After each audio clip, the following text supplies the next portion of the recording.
Welcome back, everyone, to another episode of AI in Action, the HR edition. And as always, I'm here together with my beautiful co-host and business partner, Anastasia. And today we have our guest, C. And I'm very excited about this episode because today we're not going to speak only about AI in recruitment when it comes to the HR side and how it actually affects HR.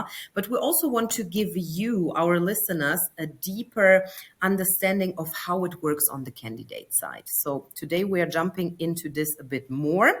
C is a senior professional in HR that has actually developed her own recruitment tool because she got so fed up of the bad recruitment experiences she had by herself.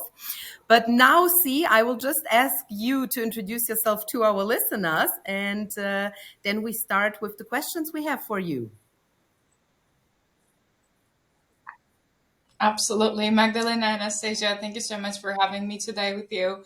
I'm really excited to get started. This is C, and I'm the founder and CEO at Octopus. At Octopus, what we're doing is we're helping you recruiters to only interview the right candidates, while all candidates who you interview or pre-interview rather with Octopus get that actionable personalized feedback, knowing how they match your requirements. And essentially what we want to do with this as a completely different approach is we want to bridge the gap between recruiters and candidates and essentially focusing on creating that human centricity between a gap that has existed. Oh, yes, we all know about this gap. And even though Anastasia and myself working in HR, obviously at a point in our lives, we have always also been candidates. Everyone has. And I'm very happy that you are addressing this topic, C, because it's so important. And people out there keep on wondering, as you said, I mean, for centuries, they are basically in this black hole of trying to understand how recruitment actually works once you click apply. And especially now, the whole uncertainty around AI and everything, we're going to come to this, we're going to speak about it. But first of all, I mean, you have experienced both sides of the hiring process. So the silence as a candidate and then also the overwhelm as a recruiter. We all know both sides are difficult. Both sides are, going through different challenges. So what was the tipping point that actually made you decide to build Octopus? I love that question. I would say it was more of different phases that I've experienced, but the final drop was when I had to navigate 10 months of unemployment where I really felt degraded, I felt horrified, and I felt like I could achieve nothing basically. And I think that's the worst experience that you can have as a young professional. Like, hey, I'm worth nothing. And hey, these rejections are telling me I can achieve nothing. And the worst part is, millions of professionals and probably you as a listener have gone through this. You're being asked the same questions over and over again, and only to get either ghosted or those automated rejections. And then you're like questioning, well, I met all the requirements there. So why are you not moving forward with me? Like, am I not good enough? And then when those rejections pile up, for me, it was more than 13,000 to be precise. And coming there was at a point where I realized, okay, this has to be solved. And the real problem here is the inhumanity, this connection that we have between organizations and talent. So I realized that there's a solution to that. And once I saw the solution, what I realized was, okay, if I don't do this, then I have the responsibility to millions of people who are going through the same thing. And it is now almost in ignorance if I don't act on this. And then that fuel was everything that I needed to get started and essentially don't stop from there. Because, having that responsibility, personally, I feel responsible in every recruitment process that is ongoing in the world. I know that that's too much, but I feel that's a responsibility that as a team that we have, because we've been through the horrible sides of candidate experience, and we have also experienced being recruiters and hiring managers ourselves. So it was at a point where there was no going back, because now it's an amazing story. I must say, see, 13,000 rejections. First of all, kudos for your perseverance, because in order to get 13,000 rejections, you have to apply 13,000 times. Wow. And that's hard work, right? Yeah. For people who's, like you, anyone but you can say, I haven't, I have tried, right? So I think obviously this shaped your experience as a person, first of all, but also this shaped this is how you came up with the idea of Octopus. Can you tell us a little bit more about this tool, and how does Octopus leverage AI to make it smarter, not just faster? And perhaps you can also discuss on the human component, because it's exactly what you mentioned that inspired you to do this tool. Absolutely. So I'm going to quote a Forbes HR Council member on this. He says that we have built our recruitment tools not to select candidates, but to reject them. So today, when you look at recruitment tools like applicant tracking systems, to be exact, what you're seeing is they are almost built to reject candidates on bulk, because you have one role that is open and you have 500 candidates who apply to that role. So it is a very statistical, limitation that you have. You cannot speak to all those candidates. You cannot get to know all of those candidates, and our systems are not built to screen in to find, the data that makes those candidates the right fit.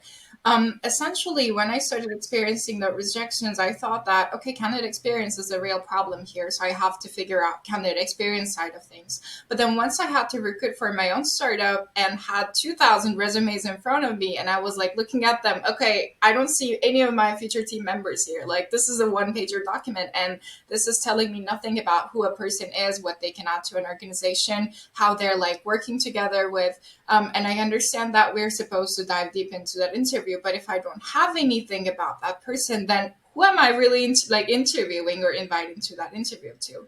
So essentially, having studied the problem for the last 8 years now, what I realized was we have this disconnected, bridge that should have existed between candidates and recruiters that show both sides. Hey, dear candidate, like Jane Doe, this is exactly why you're meeting the qualifications of ABC Inc. And here's the data. You've already pre-interviewed with Octopus, so you know how you're aligned with those qualifications. Hey, recruiter at ABC Inc., you know that how Jane Doe exactly aligns with your qualifications, and you have the real-time data, which you can base your interview questions on in the interview that you're going to have. So we essentially remove the phone screen out of the way, and you only move forward with candidates that align with your qualifications right from the start. It's no longer, okay, hi, I'm doing this, keyword search, this filtering that doesn't have any ground, like years of experience. We know that it doesn't say anything. We know that people have different learning abilities and different learning styles. For example, like excel in different things, and you excel in different things. So it's really an individual differences case in point in this case. So what I realized was, okay, the disconnection can only be built by actionable data. But how do we give that actionable data to both sides? And we found that it is your real-time feedback to recruiters, showing that, hey, these are the exact, qualifications, how Jane Doe is scored, and how, Simon is scored, how all those hundreds candidates are scored in your database. And now you have access to that data. So let's say that you hire Jane, okay? Like 3-6 months in, you can go back to that data and say, well, this is exactly why I hired Jane. So now you learn from it. How we're different is we are not trying to remove human beings from the process, because emotional intelligence is a must. And we have to learn how to become better hiring managers, become better recruiters. We have to learn how to hire ourselves.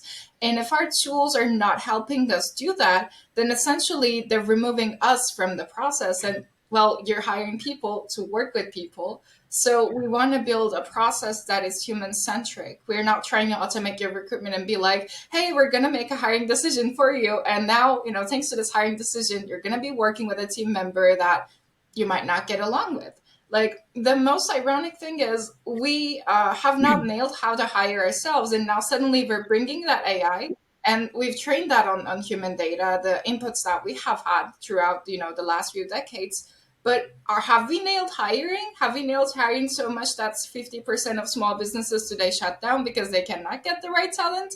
Looks like we nailed hiring. So definitely remove human from the process. So we want to be the helping hand, the invisible tentacle behind recruiters, to enable them to make those right hiring decisions. And move forward with the Wow, right you candidates are you right are from the saying start. many important things here, C. And going back to what you said in the beginning, I think this is also very important.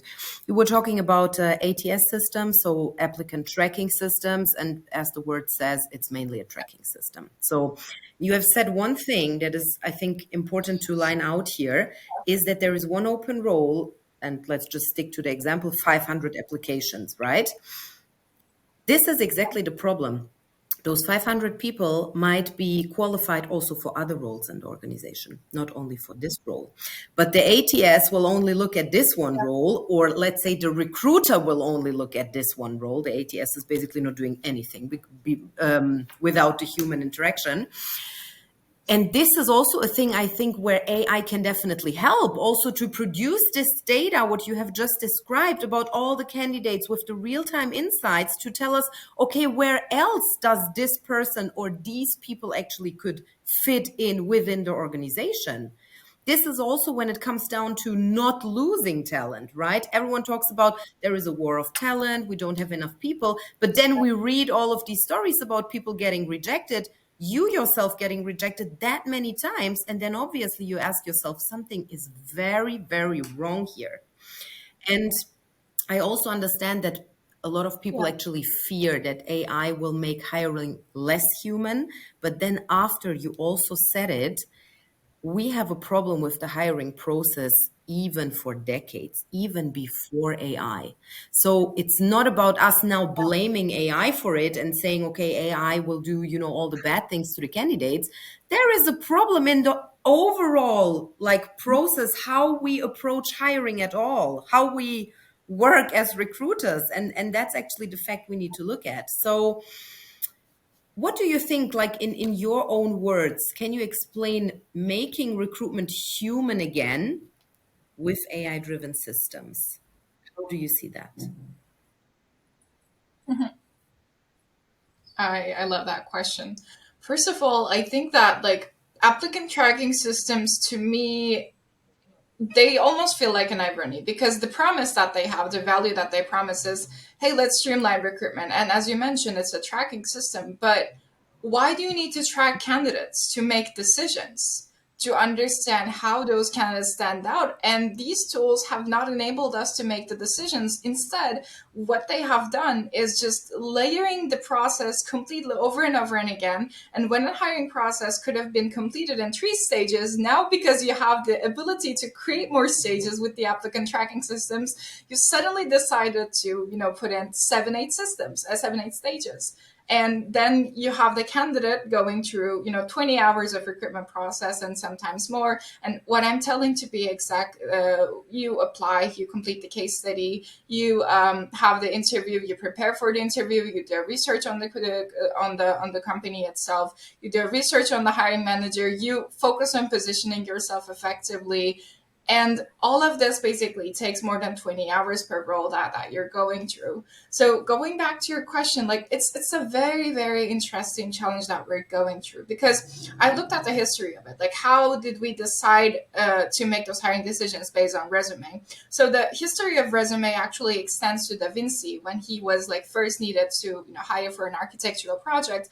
And then his employer asks him, okay, what have you done before? And then he's like, here's a summary of what I've done, in my recent projects. And it comes from resume, which is, to summarize essentially.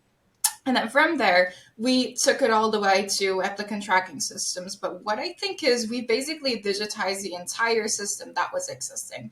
To be even like exact here, if before applicant tracking systems that were digital, before job descriptions and job applications that were also digitized, we, for example, saw those jobs on a newsletter, on newspaper, and then we found them, we applied them, we sent them paper resumes through mail, and then it was okay. We never heard back because mail is expensive. How can you get back to 200, 300 applicants that just don't make it?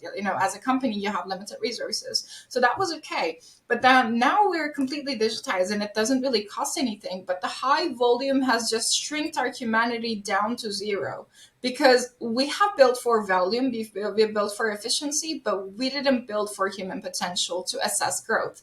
So I think that we're missing a lot of behavioral data that could have been collected, and we're focusing on so-called North Star metrics that doesn't really tell us anything. For example, quality of hire, it really tells us something about, if we have made the right hiring decision. And I think it's really the one of the top metrics that we should measure. But time to hire, for example, like according to what kind of resources do you have? What kind of channels are you like focusing on? Do you understand your market enough? Does your recruiter understand your business functionality enough to be able to go there and headhunt the right talent? Is the recruiter partnering up effectively with the hiring manager? Because there are some recruiters that are just, not looking at what you did, not the job description, but hey, hiring manager, what do you mean here? And what is it exactly that you're seeking? How will this candidate grow with you? Are you going to be a mentor to them? What kind of a relationship that would you like to have? Do you want someone who's open to feedback? Do you want someone who's like more autonomous? So we're looking at behavioral data, we're looking at the skills data,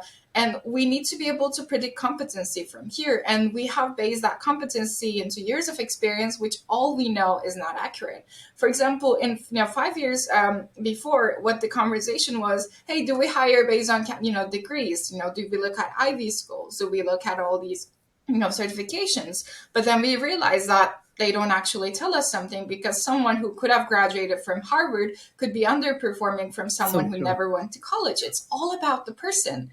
It's really not about those tags. So I think that to make recruitment human, we have to recognize that there are so many different data points. And what I'm also seeing is, for example, we had all these like tools that enabled us to so-called achieve diversity.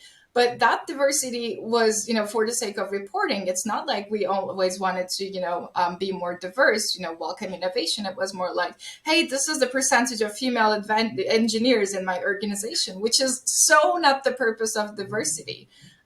So we just added like bias into the hiring process over and over again, instead of focusing on the right data. And our hypothesis is that we never focus on that data because no one gave us that data. No tool today tells us how a candidate can progress in a company at the candidacy stage. And that's where we want to go with Octopus. And essentially, as a candidate, you also know that, and you decide whether to progress your application. And if not, and if you're not aligned with the company after having that feedback, then you decide, okay, this is not the kind of company that I work with, or this is not the environment that I can grow in. This is not the kind of skills that I want to develop myself in.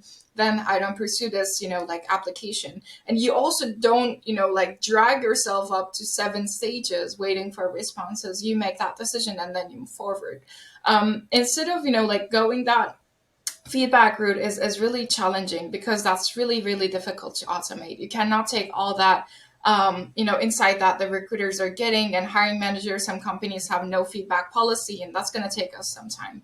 But until we get there, what we can do as Octopus, we can be an external, the third party tentacle in your recruitment process, and basically help you understand how you align with those qualifications. And I think feedback is really the best thing that we can give back at this point, and as a first It's a stage very of good point. You rebuilding mentioned that so many trust. interesting things. I see. I've never heard of this before, and I'm sure many listeners didn't. Like where the resume comes from. This is very interesting, and I think hopefully this knowledge will help lots of people to move away from it, because indeed it's for me a resume sounds like a thing from the past, but it's the easiest thing to cling on, because like as you said, if you have 500 to 1,000 candidates, and as a hiring manager maybe you're not even sure yourself what you're looking for exactly, then the resume, you hold on to it because it says, oh, okay, this person has so many years of experience, and then at least I can justify my hiring, because managers sometimes don't know themselves how to hire and what they're looking for, and they forget that this is just a list, a summary. It's not the whole person, it's not the whole entire how many skills somebody has, and what is their potential. To be frank, a lot of things work on potential. So very, very interesting insights there. Thank you. I just wanted to ask about this real data insights, because this is where it would be very interesting for our listeners to understand what kind of data does Octopus use to deliver real-time insights, and ensure, I suppose that's one, right? That's one part of the question. What else do you use instead of a resume or on top of resume, perhaps? And how do you also ensure fairness and transparency? So two questions. I love that. Let me start from the latter question. So one thing that we're focusing on is we know that resumes are not going to disappear overnight. Like, we have to be realistic here. This is a movement. This is going to take years and years, and there is going to have a lot of hard conversations that we need to have with the leadership, that recruiters need to have, that recruiters need to figure out. And we have that broken trust that has been ongoing for decades. We've broken that trust, and now candidates were ghosting, and now recruiters are ghosting. It's this vicious cycle that is going on. So going back to your question, it has to start with resume still until we are able to completely bridge that gap, because we cannot change the process overnight. So what Octopus does is Octopus supplements the data that you collect, which is a summary, with real-time data. So what does that mean? Today, recruitment tools assume that hiring is one size fits all, but we all know that it's not. So what Octopus does is you have a job description, or you create one, and then you basically drop that in, and then Octopus extracts the hard and soft skills that you're looking for and matches with your cultural fit data. So then from there, you get very structured, targeted questions that you're able to customize, add more yourself, but essentially the data that you collect that data before having a single interview, and that saves 20 hours per unqualified candidates that we help you remove from the process. So you send that to the candidate, and then the candidate who completes that pre-interview gets actionable personalized feedback saying, hey, Jane Doe, this is exactly how you match the qualifications of ABC Inc., and here's where you align, and here are the points that you can improve yourself in. What we want to do essentially is we want that candidate to develop themselves over and over every time that they apply with Octopus to a company that they receive a pre-interview from. And the opportunity we have is that the learning and development is non-existent here. We have solid data that shows, hey, these are the points that you can improve yourself on. And from there, the candidate has that top candidate experience. And then 1 year later, they apply and they get the job. Why? Because Octopus partnered up with that company, and we were the invisible tentacle that allowed us to, allowed them to focus on what areas that they have to improve themselves in. So those real-time insights are essentially then scored objectively. We don't measure gender data. We don't measure any data that can create physical or cognitive bias, which is something that we find really important. We measure on data that is focused on the job performance. So then from there, you have that data, that question, the self-delivered, the self-reported answers of the candidate, and that data is not a summary. That data is a real time. So that when you come to an interview with a candidate, you can say, hey, Jane, I see that you worked on a user analytics tool and have tackled this and this and that problem. Well, we're a seed stage user analytics company right now, and we really are trying to change how we do XYZ. And I see that you've solved a similar situation before. How would you address this? And now you're assessing the competency instead of years of experience. You're assessing something that you can measure, and you're not assessing gut feeling. Like in one of your questions, for example, I saw guesswork, and you focus on how do we convince hiring managers to recruiters to do this instead of depending on guesswork. And the reason is you cannot track guesswork. You can be like, okay, I had this great vibe now, a greater vibe now, and a greater vibe now. So how do you measure that? How do you quantize that? My answer is you cannot. And therefore, you need this data to be able to go back and say, well, Jane demonstrated really, strong qualifications on how she solved XYZ problem that really relates to our business goal today and will relate to our business goal in the next 6 months to your hiring manager. So hiring manager takes that insight and says, okay, so I'm looking at the other answers of Jane and how she might align with us, and looking at the deliverables from the recruiter. Like, your augmentation is really important there, because you take those answers and then you ask very targeted questions on top of them. Today, majority of the first interviews, it's better that they don't even exist, because recruiter doesn't have that business understanding. It's just this cultural fit interview that doesn't really tell anything. It's more focused on the guesswork and gut feeling. But you could use that time more effectively. Like, we're already giving that foundation to you that you can build your insights on.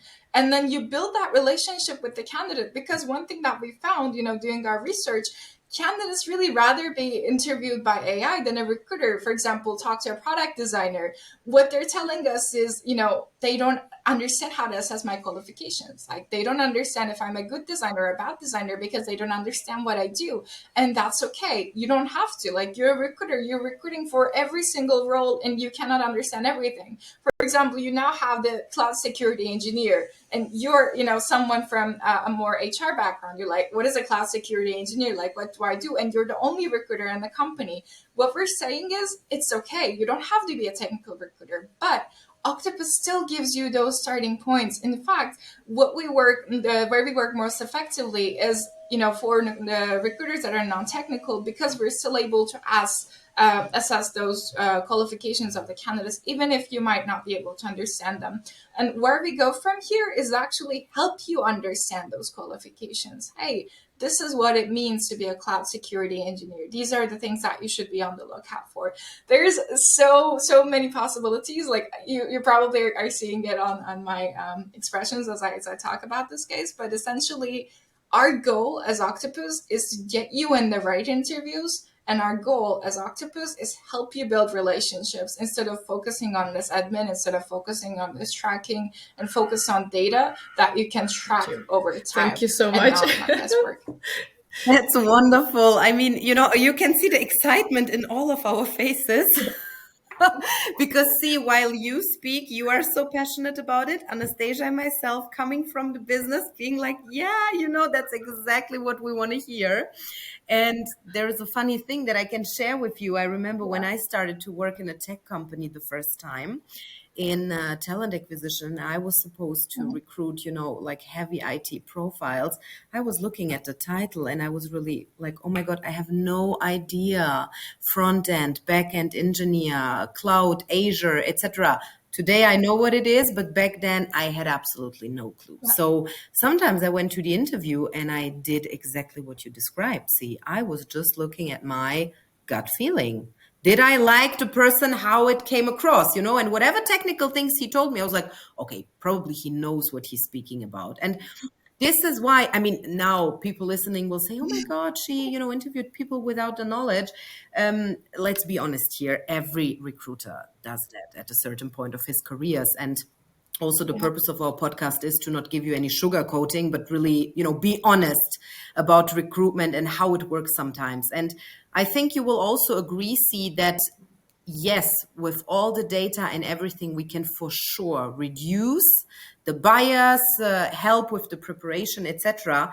But always there will be this tiny little thing that we cannot control, is when the hiring manager or the recruiter or whoever enters the space, either, online or offline, with the candidate and just doesn't like him or her.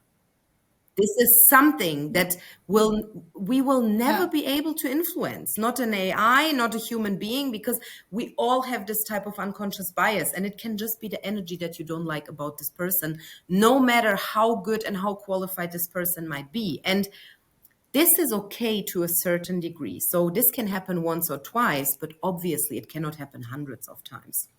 And that's why it's so important to raise actually, the awareness about it. And you were now talking about the gut feelings, about the bias, etc. So I would also like to move into the direction more of the candidate experience. And I'm absolutely thrilled about you talking so much about how important it is, for candidates to feel good during the process. So how do you actually think that tools like Octopus also boost employer branding and in the business outcomes? Absolutely.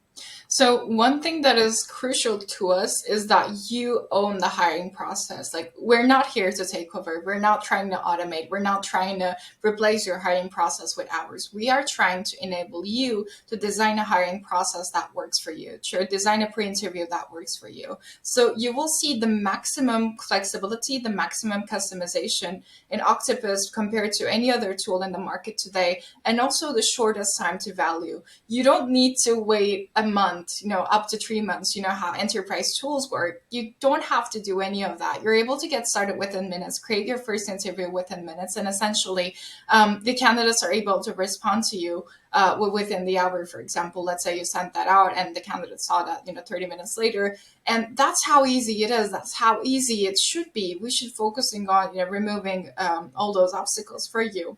And I think that one thing that really makes Octopus the ideal partner for the businesses that we partner up with is this providing that ownership to you. Like, you cannot automate hiring entirely, and you have to accept that we don't have the technology today. And one thing that I, for example, advise our companies to be careful about this, our partners to be careful about, is if an AI tells you, if an AI solution tells you that they can replace your recruiters, that is not true. And they won't be able to deliver, because the business understanding recruiter is able to develop is invaluable. That's your implicit, that's tacit knowledge into your organization. That is your intellectual property that a recruiter uses to drive your business forward. So our job is to help and empower your frontline, because your recruiter is the first person that the candidate faces. So how do we make a difference? Essentially, again, like, your white label, the whole thing is Octopus. We don't take that ownership. You're able to also customize many things. For example, we also had companies who wanted to customize that actionable feedback. Aligning with your policies, that's also something that we can do. As Octopus, our goal is to give you that ownership. We want to be your invisible tentacle. We almost want to be non-existent, because you are the one who is succeeding. You are the one who is driving your business goals. So going back to, the candidate side of it, you are able to own that complete process. And essentially, you are enabling your candidates to thrive in interview processes. And no interview processes today do this, which is really unfair to the candidates. Like, you probably also have received, Magdalena and Anastasia, where you were invited to an interview and you're like, who am I speaking in this interview? Is it a recruiter interview? Is it a hiring manager interview? What kind of questions I will be asked? How can I succeed in them? For example, I am not the perfect interviewer, like, not always. I'm a neurodiverse person.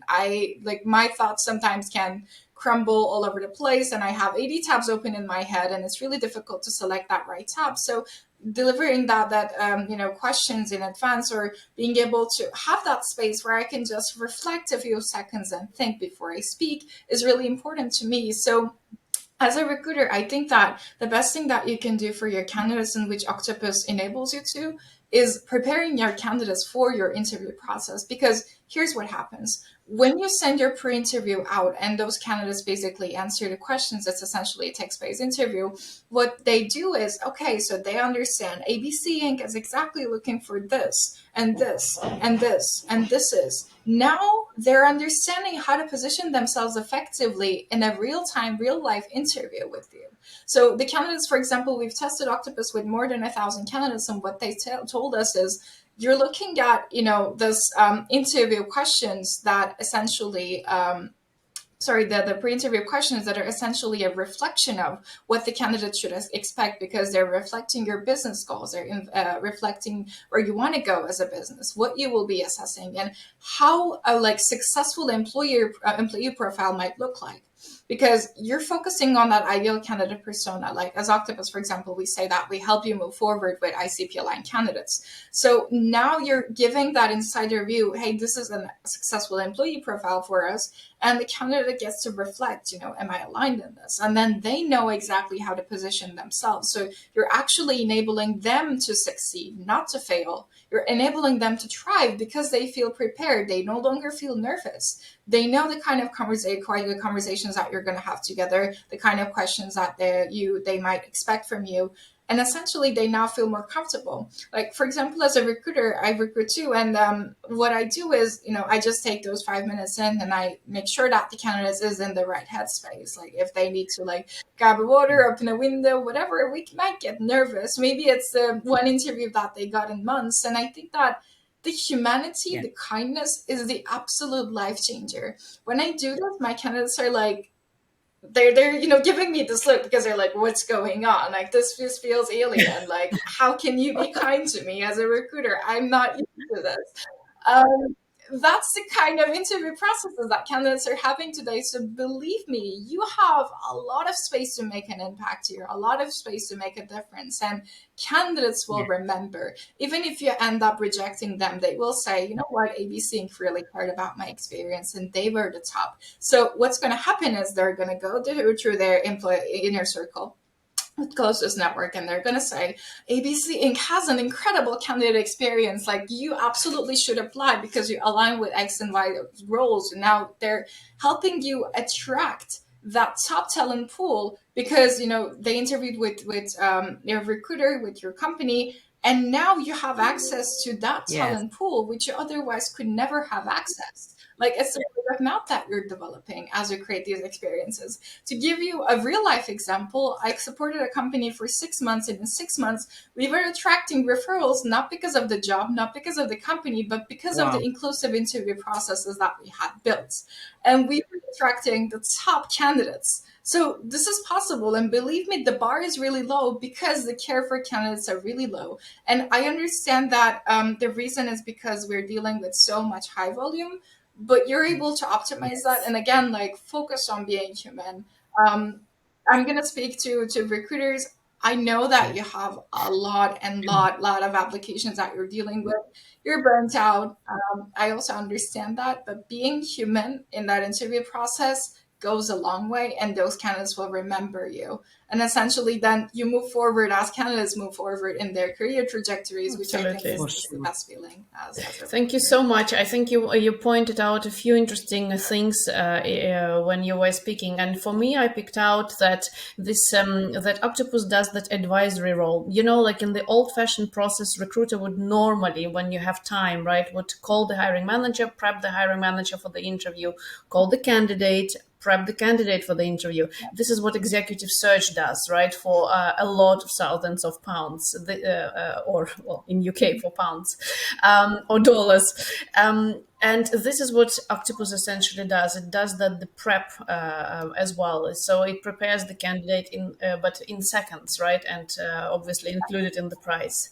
And also it tells me that a recruiter can also do a sales part of the, instead of interviewing, following the gut sense, or as used to call it, a sanity check. I do sanity check on candidates. I said because I don't know their skills really. Yeah. But it can be a sales as well, right? You can speak about the Yeah. company. As you said, you can also treat somebody like a human, and that's already a good thing. So recruiter doesn't only has to be somebody who pushes CVs. It could be a little bit of a salesperson. Essentially, we are as well. I think And we're the wrapping up. candidate will We are remember. wrapping up our podcast right now, and there is so much to discuss. And I think we should have another podcast, really, because there is so much more we can talk about, and it's such a fascinating topic with a fascinating solution. I suppose I just wanted to ask one question: if there was one thing that we need to unlearn in the recruitment process as managers or as recruiters, what would that one thing you want us all to unlearn?